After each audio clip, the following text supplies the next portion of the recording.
Pada akhir abad ke-8 Masehi, Nusantara diselimuti tirai kegelapan. Sebuah imperium maritim besar, Sriwijaya, berdiri tegak, namun dari pedalaman Jawa, bayangan yang lebih besar mulai membentang. Ini adalah kisah tentang Dyah Dharaniendra, raja yang namanya mungkin terlupakan, tetapi tindakannya mengubah peta kekuasaan secara brutal dan permanen. Ini adalah kisah tentang seorang raja yang dijuluki penumpas musuh perwira, sebuah julukan yang membawa darah dan penaklukan. Pada tahun 792 Masehi, di Kerajaan Medang, terjadi pergeseran kekuasaan yang sunyi namun signifikan. Rakai Panangkaran Dyah Pancapana, raja sebelumnya, memilih jalan spiritual, turun tahta menjadi Pertapa Buddha. Tahta yang ditinggalkannya tidak jatuh ke tangan penerus yang lembut, melainkan dicengkeram oleh Dyah Dharindra, atau dikenal juga sebagai Rakai Panunggalan. Sejarawan menduga kuat, Dharindra adalah perwujudan kekuatan mutlak Wangsa Ilendra, dinasti yang mulai mendominasi Jawa. Namun, hubungan antara Rojoroga ini diselimuti kabut misteri. Apakah Rakai Panangkaran adalah bawahan yang setia, sebuah perhiasan Wangsa Ilendra seperti yang dipuji dalam prasasti Kalasan? Atau apakah keberadaan Ilendra menandai perebutan kekuasaan yang kejam? Sejarawan seperti Van Niersen dan Marwati Pusponegoro melihat Panangkaran sebagai raja bawahan Dharindra, sang Ilendra sejati. Tetapi Slamet Mulyana menyodorkan sebuah teori yang jauh lebih mengerikan. Dyah Dharindra bukan hanya raja pengganti, ia adalah maharaja sejati, sang Ilendra yang berhasil merebut takhta dari Wangsa Sanjaya, dan Dyah Pancapana hanyalah figur yang dipuji untuk menutupi transisi berdarah ini. Bagaimana kita bisa mengetahui identitas mengerikan ini?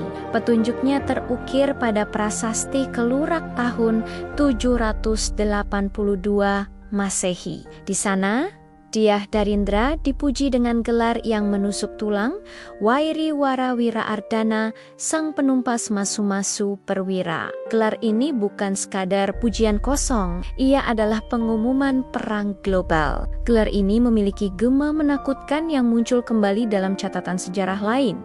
Wirawa Martana dalam prasasti Nalanda dan Sarwari Mada, Wimatana dalam prasasti Ligorbe. Slamet Mulyana menyimpulkan ketiga julukan berdarah ini merujuk pada satu sosok, Dyah Dharaniendra. Dan inilah inti kengerian yang ditorehkan Dharindra. Jika dia adalah Wairiwara, maka tindakan penaklukannya haruslah monumental. Prasasti Nalanda mengungkap bahwa Wiramatana memiliki cucu bernama Bala Putra Dewa, Raja Sriwijaya. Ini menunjukkan hubungan genealogis yang terbentuk melalui penaklukan. Prasasti Ligor yang ditemukan di Semenanjung Malaya memberikan kesaksian paling brutal.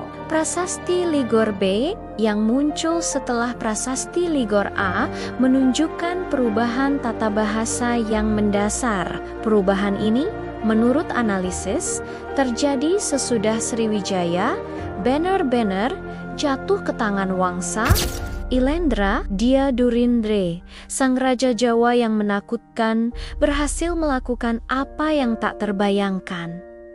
Menaklukkan Sriwijaya, dia mencabik-cabik imperium maritim itu, menggunakan Ligor sebagai pangkalan militer yang mencekam untuk melancarkan serangan lebih lanjut ke utara, menghantam Champa pada 787 Masehi, dan bahkan menyerbu Kamboja yang saat itu dikenal sebagai Chenlak. Penaklukan yang meluas dari Sriwijaya, Ligor, hingga Champa dan Chenle sesuai sempurna dengan julukan penumpas masu-masu perwira. Seorang raja yang menancapkan cengkeramannya dari Jawa hingga jantung Asia Tenggara tidak berhenti di situ. Sejarawan menyimpulkan bahwa Dharaniendra adalah sosok yang sama dengan Raja Wisnu, nama Wisnu, sang pelindung jagat, secara ironis merujuk pada sang penakluk yang membawa kehancuran total untuk membentuk tatanan kekuasaan baru. Dyah Dharanindra, sang maharaja yang menggenggam lautan, sang Wairiwara Wira adalah kaisar kegelapan yang melenyapkan Sriwijaya dan membiarkan sejarah mencatat kemenangannya hanya dalam bisikan prasasti kuno.